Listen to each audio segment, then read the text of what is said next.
Hello students, welcome to easy notes. आज हम class 9 science का चैप्टर 5 करेंगे, जिसका नाम है the fundamental unit of life. ये आपकी बायोलॉजी का फर्स्ट चैप्टर है और इसको भी मैंने दो पार्ट्स में डिवाइड किया है इस वीडियो को, ताकि चैप्टर आपके लिए बोरिंग ना हो जाए। तो आज हम इसका पार्ट 1 करते हैं। तो देख लेते हैं इसमें हम कौन से टॉपिक्स कवर करने वाले हैं।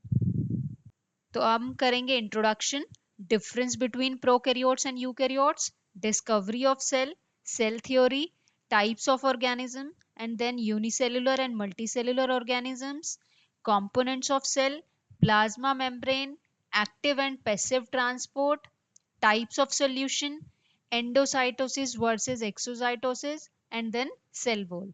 इसके आगे के बाकी सब टॉपिक्स मैं पार्ट 2 में कवर करूंगी। चलिए स्टार्ट करते हैं। तो चैप्टर के नाम में ही जैसे आपको लग रहा है फंडामेंटल यूनिट ऑफ लाइफ, यानी हमारी लाइफ का जो फंडामेंटल यूनिट है वो क्या है। फंडामेंटल यूनिट मतलब सबसे छोटी यूनिट क्या है, किससे बना है हमारा बॉडी। तो वो क्या है, all living things from the smallest bacteria to the largest animals and plants. चाहे वो बैक्टीरिया से लेके बड़े बड़े प्लांट्स, बड़े बड़े एनिमल्स ही क्यों ना हो, वो सभी सेल से मिलके बने हैं और इन्हीं सेल्स को हम बोलते हैं फंडामेंटल यूनिट्स ऑफ लाइफ। ये ही हमारी स्मॉलेस्ट यूनिट होती है किसी भी बॉडी की। ये जो होगी smallest unit, that is the cell. जैसे कोई भी मकान अगर बना होता है, उसकी सबसे छोटी यूनिट होती है एक ईंट। ईंटों से मिल मिलकर जो है एक दीवार खड़ी होती है। वैसे ही जो हमारी बॉडी होती है, उसकी जो सबसे छोटी यूनिट है वो ये सेल होता है। तो सबसे पहले हम देख लेते हैं कि सेल है क्या। तो cell is the smallest unit of life that can function independently, कि ये खुद से ही काम करता है। हर एक सेल का अपना एक अलग अलग फंक्शन होता है। ये सबसे एक छोटी यूनिट है। और सेल्स को हम बिल्डिंग ब्लॉक्स ऑफ लाइफ भी कहते हैं, because it can replicate itself independently, क्योंकि ये खुद से रेप्लिकेट होके खुद की एक अपनी दूसरी कॉपी बनाता है अपने आप से ही। Next point, they are responsible for all the metabolic functions necessary for life. तो हमारे डेली के कितने ही फंक्शंस होते हैं, हमारी बॉडी कितने काम कर रही होती है, उन सभी के लिए जो होता है सेल रिस्पॉन्सिबल होता है, और इसीलिए हम इसको बोलते हैं फंडामेंटल यूनिट ऑफ लाइफ। तो एग्जाम्स में कभी भी ये भी पूछा जा सकता है कि सेल्स को हम बिल्डिंग ब्लॉक्स क्यों कहते हैं। तो उसका आंसर ये हो जाएगा कि इसीलिए कहते हैं बिकॉज इट कैन रेप्लिकेट, क्योंकि वो अपने आप से ही खुद की कॉपीज बना लेता है। दूसरा, इसको हम फंडामेंटल यूनिट क्यों कहते हैं, क्योंकि सेल ही है जो जितने भी हमारे मेटाबॉलिक फंक्शंस होंगे वो उनके लिए रिस्पॉन्सिबल होता है। तो अब इन दोनों क्वेश्चंस को आप अच्छे से ध्यान रखेंगे।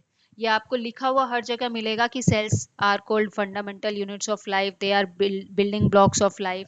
बट क्यों कहते हैं, उनके रीजंस ये होंगे। अब जैसे हमने कहा कि बिल्डिंग ब्लॉक्स कहते हैं, ये जो सेल है ये काफी सारे सेल मिलके बनाते हैं टिश्यू। बहुत सारे टिश्यू आपस में मिलके बनाते हैं ऑर्गन्स। काफी सारे ऑर्गन्स मिलकर बनाते हैं ऑर्गन सिस्टम, और ऑर्गन सिस्टम से बनता है हमारा ऑर्गेनिज्म। तो इस तरह से हमारा ये साइकिल चलता है। अब ये सेल्स भी हमारे दो तरह के होते हैं। एक होते हैं हमारे प्रोकैरियोटिक सेल और दूसरे होते हैं हमारे यूकैरियोटिक सेल, जिसके बारे में हम अब डिटेल स्टडी करेंगे कि ये दोनों सेल्स क्या होते हैं। अब हमने ये तो देख लिया कि सेल दो तरह के होते हैं, प्रोकैरियोट्स और यूकैरियोट्स। दोनों में फर्क क्या होता है, तो ये हम देखते हैं कि क्या इनका मेन डिफरेंस है। तो प्रोकैरियोट्स वो सेल्स होते हैं जिनमें डेफिनेट न्यूक्लियर मेम्ब्रेन नहीं होती, जबकि यूकैरियोट्स में एक वेल डिफाइंड न्यूक्लियर मेम्ब्रेन होती है। ठीक है, यही एक बेसिक डिफरेंस है इन दोनों के बीच का। ठीक है, लेकिन फिर एग्जाम्स में हमसे पूछे जाते हैं राइट 5 और 6 difference between prokaryotes and eukaryotes, या डिफरेंशिएट बिटवीन प्रोकैरियोट्स और यूकैरियोट्स। तो ऐसे अब और क्या डिफरेंसेस हैं जिससे हम दोनों को डिफरेंशिएट कर सकते हैं। तो हमारा हो गया बेसिक डिफरेंस। अब फर्स्ट डिफरेंस हमने अभी किया, nuclear region is not well defined. Prokaryotes में न्यूक्लियर रीजन वेल डिफाइंड नहीं होता। क्यों नहीं होता वेल डिफाइंड, क्योंकि उनके अंदर न्यूक्लियर मेम्ब्रेन नहीं होती। मेम्ब्रेन अगर नहीं होगी तो उसके अंदर का जो मटेरियल होगा वो फैला हुआ होगा, इसीलिए हम उसको बोलते हैं कि वो वेल डिफाइंड नहीं होता। जबकि यूकैरियोट्स में न्यूक्लियर मेम्ब्रेन होती है, तो यानी इसमें न्यूक्लियस जो होगा वो वेल डिफाइंड होगा, उसके अंदर का जितना भी मटीरियल होगा वो उस मेम्ब्रेन के अंदर होगा। अब न्यूक्लियस के अंदर होता है न्यूक्लियोलस। अब क्योंकि इसमें न्यूक्लियर मेम्ब्रेन ही नहीं है तो उसमें न्यूक्लियोलस भी एब्सेंट होता है, जबकि यूकैरियोट्स में न्यूक्लियोलस प्रेजेंट होता है। प्रोकैरियोट्स में क्रोमोसोम जो होता है वो सिंगल होता है, एक ही क्रोमोसोम होता है, जबकि यूकैरियोट्स में मोर देन वन क्रोमोसोम होता है। नेक्स्ट पॉइंट, प्रोकैरियोट्स जो होते हैं वो हमेशा यूनिसेलुलर होते हैं। यूनिसेलुलर मतलब यूनि मतलब वन, सेलुलर मतलब सेल, कि इसमें सिर्फ एक ही सेल होता है, जबकि यूकैरियोट्स जो होते हैं वो मल्टी सेलुलर होते हैं, यानी कि मोर देन वन सेल होता है उसके अंदर।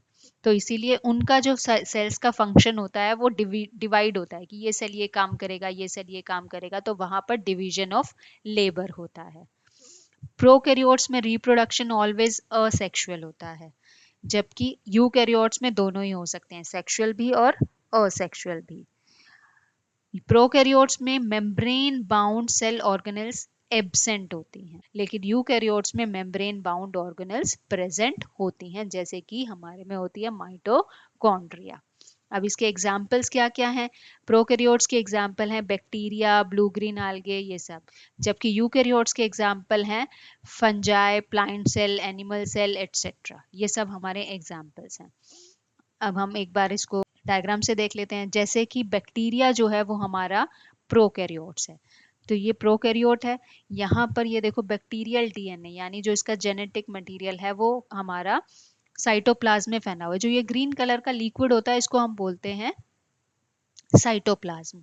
तो यहाँ पर ये जेनेटिक मटेरियल ऐसे ही साइटोप्लाज्म के अंदर पड़ा है, यहाँ पर कोई न्यूक्लियस नहीं है, तो इसीलिए हम इसमें बोलते हैं यहाँ पर न्यूक्लियर रीजन जो होता है that is not well defined. जबकि आप इसमें देखो ये न्यूक्लियस है, न्यूक्लियस के अंदर हमारा जेनेटिक मटेरियल है, तो यहाँ पर जो न्यूक्लियस है इसके चारों तरफ मेम्ब्रेन है, यानी कि ये वेल डिफाइंड न्यूक्लियस है, और न्यूक्लियस के अंदर ही हमारा जेनेटिक मटेरियल होगा।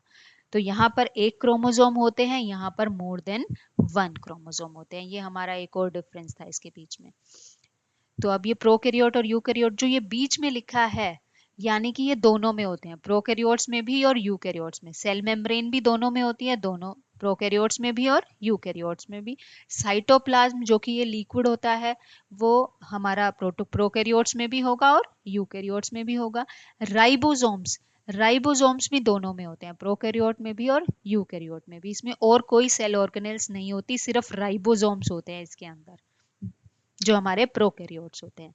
और जेनेटिक मटेरियल यानी कि ये डीएनए, ये हमारा प्रोकैरियोट्स में भी होता है और यूकैरियोट्स में भी होता है। तो ऐसी कौन सी चीजें हैं जो यूकैरियोट में होती हैं और प्रोकैरियोट में नहीं होती? वो है मेम्ब्रेन बाउंड ऑर्गेनेल्स। बाकी जितनी भी ऑर्गेनेल्स हैं वो सिर्फ यूकैरियोट्स में होंगी। न्यूक्लियस वो भी हमारा सिर्फ यूकैरियोट में होगा।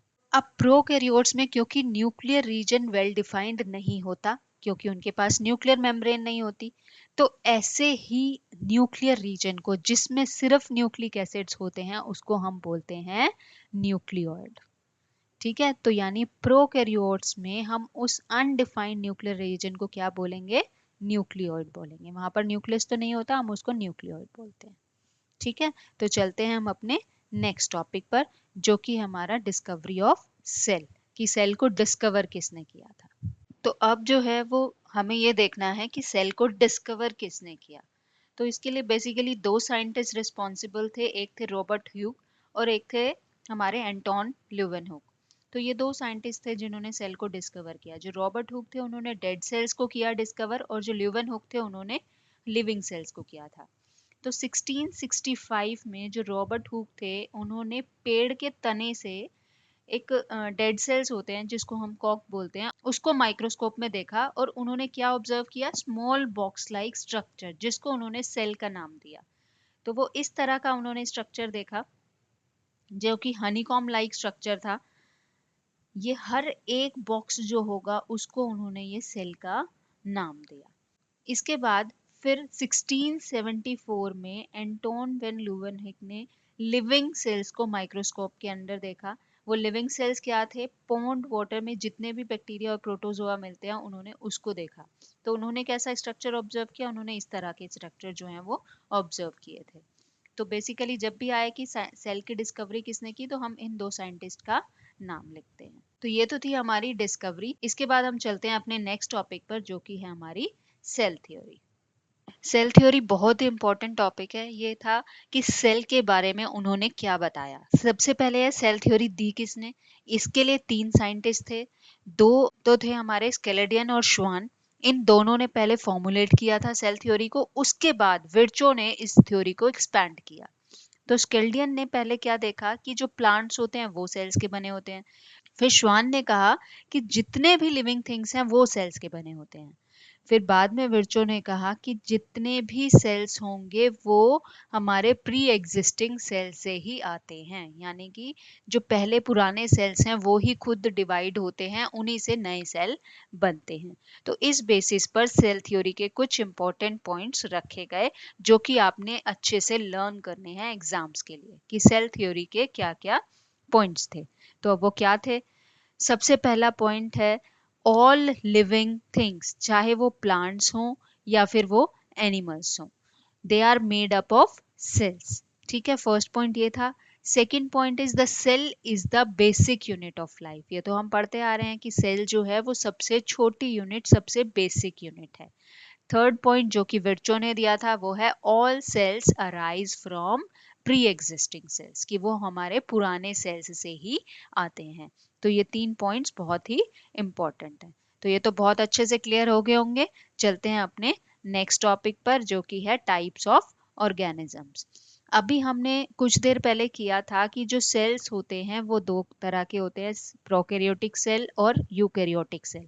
तो उस बेसिस पे हमने ऑर्गेनिजम्स को डिवाइड कर दिया था प्रोकैरियोट्स में और यूकैरियोट्स में। तो अगर आए कि types of organisms on the basis of types of cell, तो वो है हमारे प्रोकैरियोट्स और यूकैरियोट्स। यहाँ पर है types of organism on the basis of number of cells. तो उस बेसिस पर भी हम दो में डिवाइड कर सकते हैं, वो है हमारे यूनिसेलुलर ऑर्गेनिज्म और मल्टी सेलुलर ऑर्गेनिज्म। जिसमें एक सेल होता है उसको यूनिसेलुलर बोलते हैं, जिसमें एक से ज्यादा सेल्स होते हैं उसको हम मल्टी सेलुलर बोलते हैं। तो जब भी नंबर ऑफ सेल्स के बेसिस पर आएगा तो हम ये लिखेंगे यूनिसेलुलर और मल्टी सेलुलर। अब इनके एग्जाम्पल्स क्या हैं, जैसे हमने प्रोकैरियोट्स और यूकैरियोट्स के एग्जाम्पल किए थे वैसे ही हम यूनिसेलुलर और मल्टी सेलुलर के भी एग्जाम्पल्स देखेंगे। यूनिसेलुलर के क्या हैं, अमीबा, बैक्टीरिया, पैरामीशियम, ये आपने बहुत अच्छे से लर्न करने हैं। मल्टी सेलुलर के हमारे ये हैं प्लांट्स और एनिमल्स, जितने भी प्लांट्स और एनिमल्स होंगे वो हमारे मल्टी सेलुलर होंगे। अब ये तो हमें पता लग गया कि ऑर्गेनिजम्स जो होते हैं वो दो टाइप के हैं on the basis of number of cells. अब हम इसका डिटेल स्टडी कर लेते हैं कि इनकी क्या क्या कैरेक्टरिस्टिक्स होती हैं। तो अब सबसे पहले है यूनिसेलुलर ऑर्गेनिज्म। यूनिसेलुलर ऑर्गेनिज्म क्या है, जो अभी हमने कहा, that consist of only a single cell. ठीक है, ये तो इनकी बेसिक डेफिनेशन हो गई। जिनमें एक सेल होता है उनको हम यूनिसेलुलर बोलते हैं। अब इनकी कैरेक्टरिस्टिक्स क्या है। सबसे पहले क्योंकि इनमें एक ही सेल होता है तो जितने भी लाइफ प्रोसेसेस होंगे, metabolism, reproduction, excretion, respiration, nutrition, ये सारे के सारे एक ही सेल करेगा। मतलब सारे के सारे काम एक ही सेल करता है। और ये वाले जो यूनिसेलुलर ऑर्गेनिज्म होते हैं ये बहुत ही छोटे होते हैं। ठीक है, इनका साइज जो होता है they are usually microscopic in size. और क्योंकि इनमें एक ही सेल होता है तो ये बहुत ही सिंपल होता है इनका स्ट्रक्चर, जबकि मल्टी सेलुलर का स्ट्रक्चर जो होता है वो बहुत ही कॉम्प्लेक्स होता है। इसके एग्जाम्पल हम कर चुके हैं, अमीबा, पेरामीशियम, बैक्टीरिया, और एक इसका और है क्लेमाइडोमोनास। अब ये है इसका स्ट्रक्चर जो कि यूनिसेलुलर ऑर्गेनिज्म का। इसमें सिर्फ एक ही सेल होता है जो कि सारे काम करता है। अब हम देख लेते हैं मल्टी सेलुलर ऑर्गेनिजम्स। तो मल्टी सेलुलर कौन से हैं, वो हैं जिनमें की मोर देन वन सेल होता है। It is composed of many cells. अब इसकी कैरेक्टरिस्टिक्स क्या है, क्योंकि अब इनमें बहुत सारे सेल्स हैं तो इसीलिए ये इनका जो स्ट्रक्चर होता है वो बहुत ही कॉम्प्लेक्स होता है। दूसरा, यहाँ पर जैसे मैंने पहले भी कहा था, मल्टी सेलुलर में क्योंकि बहुत सारे सेल्स हैं तो हर एक सेल को एक एक काम जो है उनका बटा हुआ होता है, तो जिसको हम बोलते हैं division of labour in cells. Next point हमारा क्या है, जैसे हमने साइकिल देखा भी था। सेल्स जो हैं वो टिश्यूज बनाते हैं, टिश्यूज ऑर्गन्स बनाते हैं, ऑर्गन सिस्टम बनते हैं, और उससे हमारा एक ऑर्गेनिज्म बनता है। तो मल्टी सेलुलर में इस तरह का रहता है, क्योंकि बहुत सारे सेल्स हैं तो वो बहुत सारे सेल्स मिलकर टिश्यूज, फिर ऑर्गन सिस्टम, और उससे ऑर्गेनिज्म बनते हैं। और जैसे हमारे यूनिसेलुलर जो होते हैं वो माइक्रोस्कोपिक होते हैं, मल्टी सेलुलर हमारे लार्जर इन साइज होते हैं, वो बहुत बड़े होते हैं। और मल्टी सेलुलर में हर एक सेल के पास एक certain kind of cell organelle होती है जो कि एक स्पेसिफिक फंक्शन करती है। जैसे माइटोकॉन्ड्रिया एक सेल ऑर्गेनेल है और उसका काम है रेस्पिरेशन का। तो मल्टी सेलुलर में हर एक सेल ऑर्गेनेल का अपना अलग अलग एक स्पेसिफिक फंक्शन होता है। जैसे हमने अभी किया कि वहां पर डिवीजन ऑफ लेबर होता है। तो इसके एग्जाम्पल क्या है? प्लांट्स, ह्यूमंस, एनिमल्स, फंजाई, ये सारे हमारे मल्टी सेलुलर के एग्जाम्पल्स हैं कि ये किस तरह से होते हैं। अब क्या क्या सेल्स हैं? जैसे एक मल्टी सेलुलर ऑर्गेनिज्म में नर्व सेल्स अलग होंगे, रेड ब्लड सेल्स अलग होंगे, स्मूथ सेल अलग होंगे, फैट सेल अलग होंगे। ये सब डिफरेंट टाइप्स ऑफ सेल्स हैं जो कि एक मल्टी सेलुलर ऑर्गेनिज्म में मिलते हैं।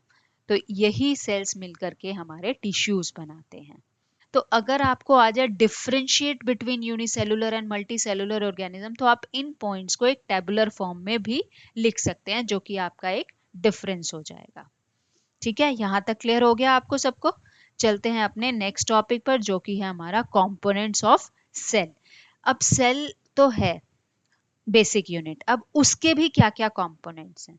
तो सेल के बेसिक कंपोनेंट्स होते हैं तीन: प्लाज्मा मेम्ब्रेन, न्यूक्लियस और साइटोप्लाज्म। कौन कौन से हैं? प्लाज्मा मेम्ब्रेन, न्यूक्लियस और साइटोप्लाज्म। इस वीडियो में हम सिर्फ प्लाज्मा मेम्ब्रेन को कवर करेंगे, बाकी दोनों टॉपिक्स जो होंगे, बाकी दोनों जो कंपोनेंट्स होंगे, वो हम नेक्स्ट वीडियो में डिस्कस करेंगे। ठीक है, अब इसका एक डायग्राम देख लेते हैं। ये जैसे एक सेल है, प्लाज्मा मेम्ब्रेन को हम सेल मेम्ब्रेन भी कहते हैं, जो कि होती है outer covering of the cell. ठीक है, ये आउटर कवरिंग को हम प्लाज्मा मेम्ब्रेन या सेल मेम्ब्रेन बोलते हैं। इसके अंदर ये न्यूक्लियस होता है जिसमें हमारा जेनेटिक मटेरियल होता है, जो हमने उसमें डिफरेंस किया था प्रोकैरियोट और यूकैरियोट पे। ये जो येलो कलर का है ये न्यूक्लियोलस होता है, न्यूक्लियस के अंदर न्यूक्लियोलस होता है। और ये जो हमारा फ्लूइड है अंदर, ये ब्लू कलर का जो यहाँ पर दिखाई दे रहा है, ये हमारा साइटोप्लाज्म है। ठीक है, तो बेसिक ये हमारे तीन कंपोनेंट्स हैं सेल के, इनको हम डिटेल्ड स्टडी करेंगे वन बाय वन। तो सबसे पहले हम स्टार्ट करते हैं प्लाज्मा मेम्ब्रेन से। तो अभी जैसे हमने किया कि जो प्लाज्मा मेम्ब्रेन है that is the outer most layer, जितने भी सेल्स होंगे उसकी आउटर मोस्ट लेयर को हम प्लाज्मा मेम्ब्रेन बोलते हैं। तो ये जो होती है ये एक सेल को शेप देती है और उसको प्रोटेक्ट करती है। मतलब ये सेल के अंदर जितने भी कंटेंट्स होंगे उसको बाहर के इन्वायरमेंट से अलग करती है और उनको प्रोटेक्ट करके रखती है। तो उसको प्रोटेक्शन भी देती है, सपोर्ट भी देती है और ये शेप भी देती है सेल को। तो दैट, इसीलिए हम इसको बोलते हैं protective covering of the cell. ठीक है, और इस प्लाज्मा मेम्ब्रेन को हम सेलेक्टिवली परमिएबल मेम्ब्रेन भी कहते हैं। अब क्यों कहते हैं, ये क्वेश्चन भी आता है, why plasma membrane is called selectively permeable membrane. Selectively मतलब ये सेलेक्ट करती है कि किसको सेल से बाहर जाना चाहिए, किसको सेल के अंदर आना चाहिए, तो ये ही चूज करेगी। तो ऐसा नहीं कोई भी चीज बाहर से अंदर आ सकती है, अंदर से बाहर जा सकती है, तो ये सिर्फ कुछ ही चुनिंदा चीजों को ही अंदर आने देती है, as it allows the entry and exit of some materials in and out of the cell। तो क्योंकि ये कुछ ही मटेरियल को अलाउ करती है, इसीलिए हम इसको बोलते हैं सेलेक्टिवली परमिएबल मेम्ब्रेन। ये बहुत ही इंपॉर्टेंट क्वेश्चन है, इसको लर्न कर लेना अच्छे से। नेक्स्ट पॉइंट है इसका, it is highly flexible living membrane made up of proteins and lipids. तो प्लाज्मा मेम्ब्रेन किसकी बनी होती है? प्रोटीन्स की और लिपिड्स की। तो ये एक तरह से प्लाज्मा मेम्ब्रेन का स्ट्रक्चर दिया हुआ है। ये जो बीच में होते हैं ये हमारे प्रोटीन्स हैं, ठीक है, और ये जो है ये हमारी लिपिड्स की होती है। ठीक है, तो इस तरह से जो हमारी प्लाज्मा मेम्ब्रेन है वो लिपिड्स की और प्रोटीन्स की बनी होती है। ठीक है, तो ये आपको क्लियर हो गया होगा। चलें आगे। अब हम ये समझ लेते हैं एक्टिव और पैसिव ट्रांसपोर्ट क्या है। अब क्योंकि सेल के अंदर कोई चीज आ रही है या सेल से कोई चीज बाहर जा रही है, ये कैसे जा रही है, कैसे इसके ट्रांसपोर्ट हो रहा है, तो इस चीज के लिए भी दो तरह का ट्रांसपोर्ट होता है एक होता है एक्टिव ट्रांसपोर्ट, एक होता है पैसिव ट्रांसपोर्ट। तो दोनों में डिफरेंस क्या है? पैसिव ट्रांसपोर्ट में जो सब्सटेंस होते हैं वो हायर कॉन्सेंट्रेशन से लोअर कॉन्सेंट्रेशन की तरफ मूव करते हैं, जबकि एक्टिव में लोअर कॉन्सेंट्रेशन से हायर कॉन्सेंट्रेशन की तरफ मूव करते हैं। अब क्योंकि फेवरेबल तो है, जहां पर कॉन्सेंट्रेशन ज्यादा होगी वहां से लो की तरफ जाता है, वो तो फेवरेबल होता है, तो उस वहां पर कोई एनर्जी की जरूरत नहीं होती। लेकिन अगर हमें लोअर टू हायर भेजना है तो हमें उसको धक्का देना पड़ेगा, भेजने के लिए वो खुद से नहीं जाएगा, तो इसीलिए वहां पर एनर्जी की जरूरत होती है। तो एक्टिव ट्रांसपोर्ट में energy is required. Next point है हमारा पैसिव ट्रांसपोर्ट का, it occurs in movement of water और द स्मॉलर मॉलिक्यूल्स। ये जो है हमारा वाटर या उसकी तरह ही छोटे छोटे मॉलिक्यूल्स में होता है पैसिव ट्रांसपोर्ट। लेकिन अगर लार्जर मॉलिक्यूल्स को करना है तो उसके लिए वो एक्टिव ट्रांसपोर्ट करता है। पैसिव ट्रांसपोर्ट जो होता है वो हमारा स्लो प्रोसेस है। एक्टिव क्योंकि हम उसको एनर्जी दे रहे हैं तो वो हमारा रैपिड ट्रांसपोर्ट है। तो अब हमारे सेल्स में कैसे होता है ट्रांसपोर्ट वो देख लेते हैं। तो पैसिव ट्रांसपोर्ट भी हमारा दो तरह का है, जो कि है डिफ्यूजन और ऑस्मोसिस। ठीक है, तो कितने तरह का पैसिव ट्रांसपोर्ट है? डिफ्यूजन और ऑस्मोसिस। अब इन दोनों में क्या डिफरेंस है, क्या है डिफ्यूजन और क्या है ऑस्मोसिस, अब ये देखते हैं। अब डिफ्यूजन जो है that occurs in all types of media, मतलब चाहे सॉलिड हो, चाहे लिक्विड हो, चाहे गैस हो, तो जिसका भी ट्रांसपोर्ट हो तीनों में से उसको हम डिफ्यूजन कहेंगे। लेकिन ऑस्मोसिस जो होता है वो सिर्फ हमारे लिक्विड मीडियम में होता है। अब डिफ्यूजन में सॉल्यूट भी मूव कर सकता है, सॉल्वेंट भी मूव कर सकता है, लेकिन ऑस्मोसिस तो लिक्विड मीडियम में, उसमें सिर्फ हमारा सॉल्वेंट मूव कर सकता है। अब जो बेसिक डिफरेंस है दोनों का, डिफ्यूजन का और ऑस्मोसिस का, कि अगर हमारा लिक्विड मीडियम आ जाए तो हम उसमें डिफ्यूजन करेंगे या ऑस्मोसिस बताएंगे, क्योंकि लिक्विड तो दोनों में होता है। तो मेन जो डिफरेंस है वो ये है कि डिफ्यूजन में हमें सेमी परमिएबल मेम्ब्रेन की जरूरत नहीं होती, लेकिन ऑस्मोसिस जो होता है it occurs through semi permeable membrane. यानी कि डिफ्यूजन जो होता है वो या तो सेल के अंदर ही अंदर होगा, अगर एक जगह से दूसरी जगह जा रही है कोई चीज, एक जगह से दूसरी जगह ट्रांसपोर्ट हो रहा है लेकिन within the cell membrane के अक्रॉस नहीं जा रहा है, तो दैट मीन्स वहां डिफ्यूजन होगा। लेकिन अगर अक्रॉस द मेम्ब्रेन कोई ट्रांसपोर्ट हो रहा है, यानी it occurs through a semi permeable membrane liquids का, तो वो हमारा होगा ऑस्मोसिस। फिर है डिफ्यूजन हमारा स्लो प्रोसेस है, ऑस्मोसिस हमारा फास्ट प्रोसेस है। डिफ्यूजन हमारा किसी भी डायरेक्शन में हो सकता है, जबकि ऑस्मोसिस हमारा सिर्फ एक ही डायरेक्शन में होगा, या सेल से बाहर या बाहर से अंदर की तरफ, एक ही डायरेक्शन होगी। अब diffusion it can occur within cell from one part to another और अक्रॉस द मेम्ब्रेन, कि यहाँ पर ये विद इन द सेल जो होगा वो तो डिफ्यूजन ही होगा, क्योंकि वहां पर सेमी परमिएबल मेम्ब्रेन की जरूरत नहीं होती। या फिर ये अक्रॉस द मेम्ब्रेन भी हो सकता है, जैसे सॉलिड या गैसेस का करना हो तो वो अक्रॉस द मेम्ब्रेन होगा। लेकिन अगर ऑस्मोसिस है वो हमेशा ही अक्रॉस द मेम्ब्रेन होगा, विद इन द सेल कभी भी हम उसको ऑस्मोसिस नहीं कहेंगे।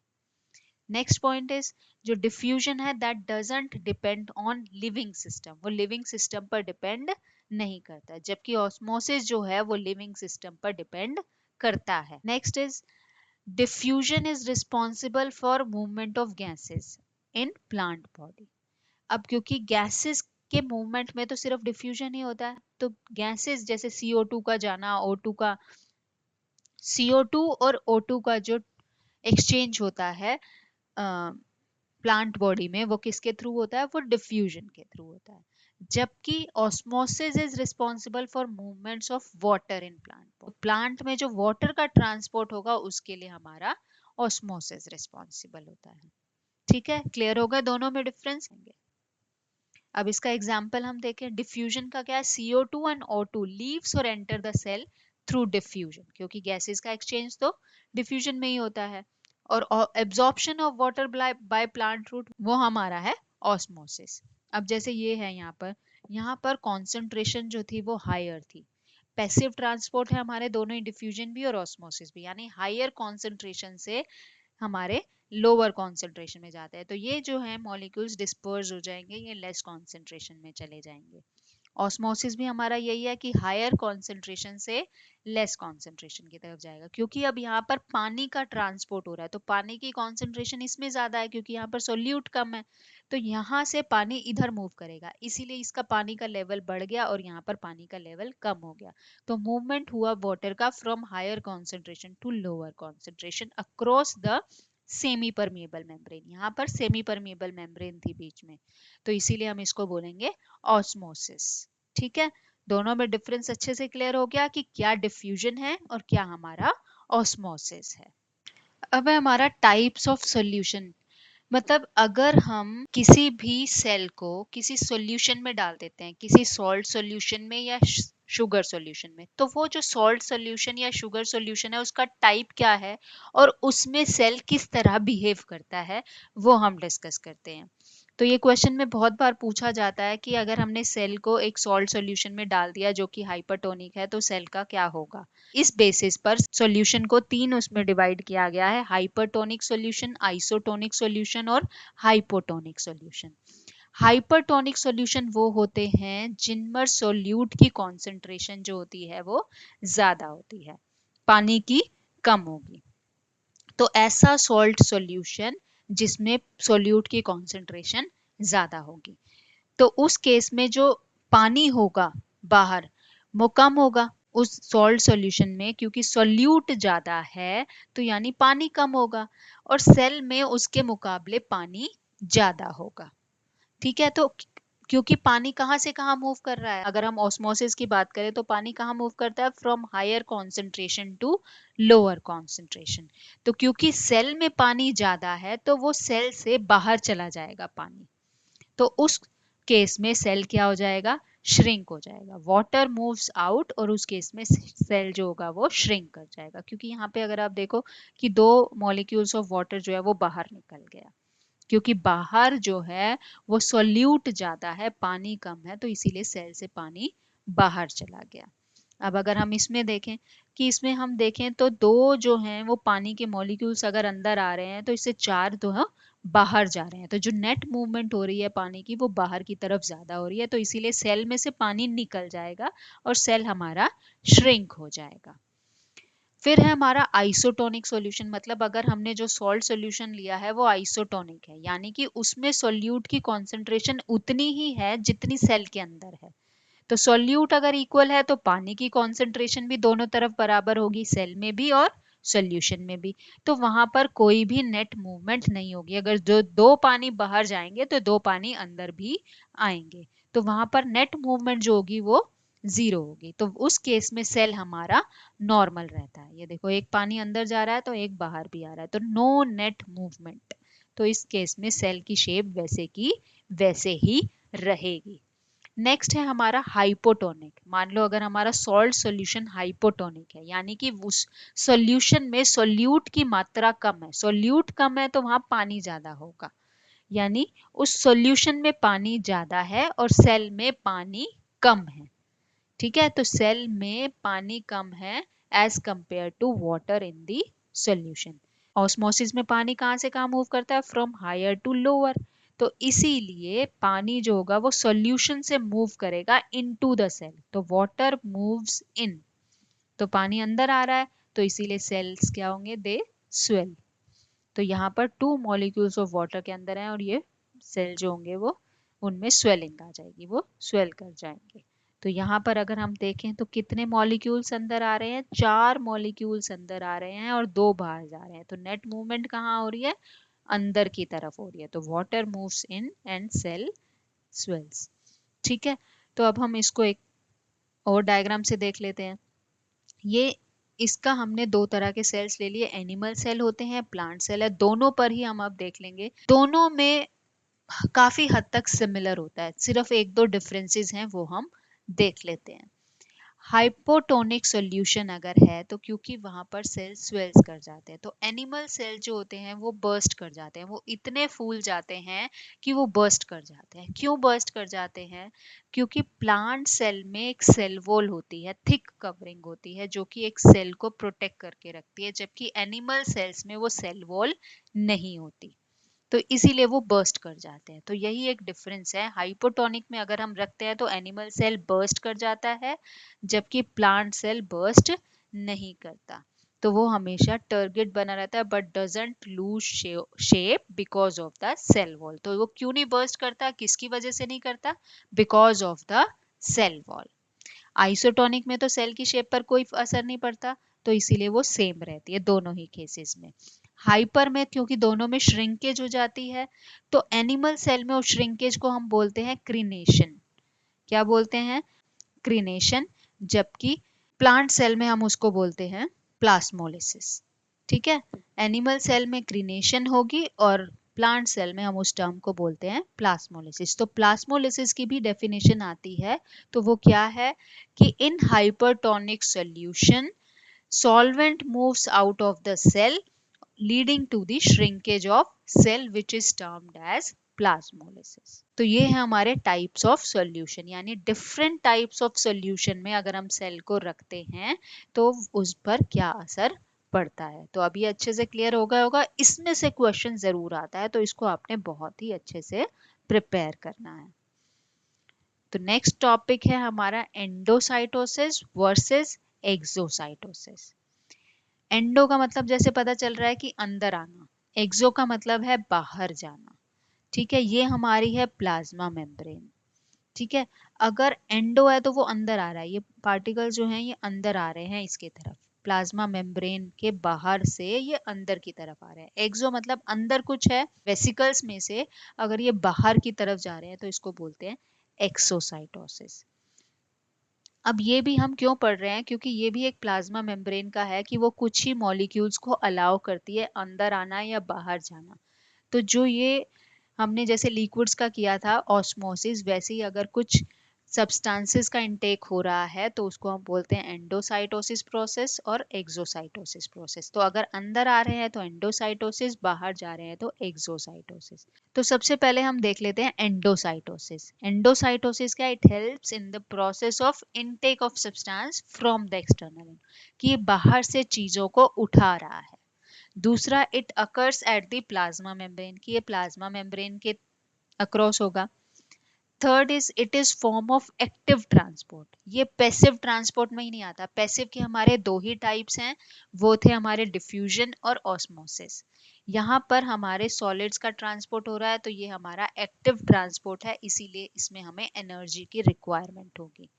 इसका एग्जाम्पल क्या है? अमीबा जो अपना खाना लेता है वो एंडोसाइटोसिस की तरह के प्रोसेस के थ्रू लेता है, कि वो बाहर से कोई चीज उठाता है अंदर ले लेता है अपने। तो वो जो खाना लेगा, ये पूछा जाता है अमीबा अपना खाना किस प्रोसेस से लेता है, तो वो है हमारा एंडोसाइटोसिस। अब हम नेक्स्ट देख लेते हैं एक्सोसाइटोसिस। अब क्योंकि ये बाहर भेज रहा है, तो जो भी वेस्ट अंदर बनेगा वो उसको बाहर भेजेगा। तो it helps in the process of eliminating waste in the external environment. It occurs at the secretory vesicles, ये जो है ये एक तरह से सीक्रेटरी वेसिकल्स है जो वेस्ट को सीक्रीट कर रही हैं और बाहर भेज रही हैं। ये जो होगा it is a form of passive transport, ये खुद ही हो जाता है, तो इसमें हमें एनर्जी की जरूरत नहीं पड़ती।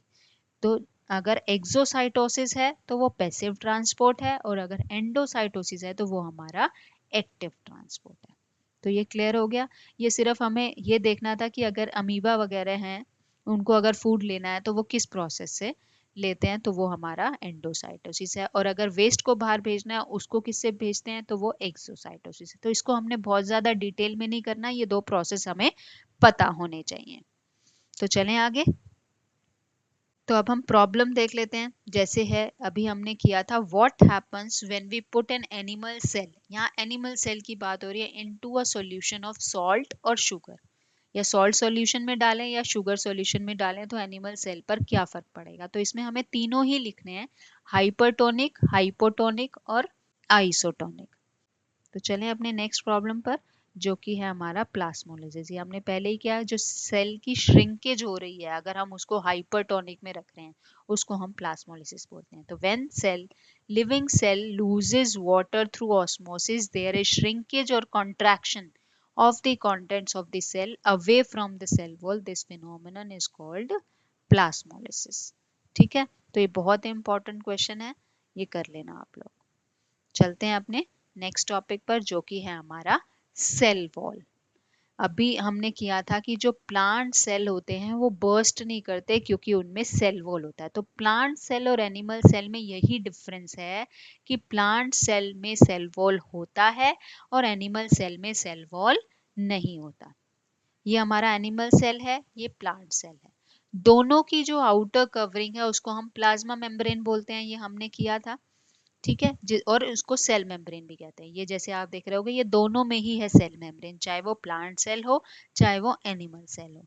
लेकिन ये जो सेल मेम्ब्रेन है इसके बाहर भी ये एक कवरिंग है जो कि है हमारी सेल वॉल, जो कि सिर्फ प्लांट सेल में, ये ब्राउन कलर की आप अगर देख रहे हो तो ये सेल वॉल है जो कि सिर्फ प्लांट सेल में मिलती है। हमारे पास एनिमल सेल में ये सेल वॉल नहीं होती।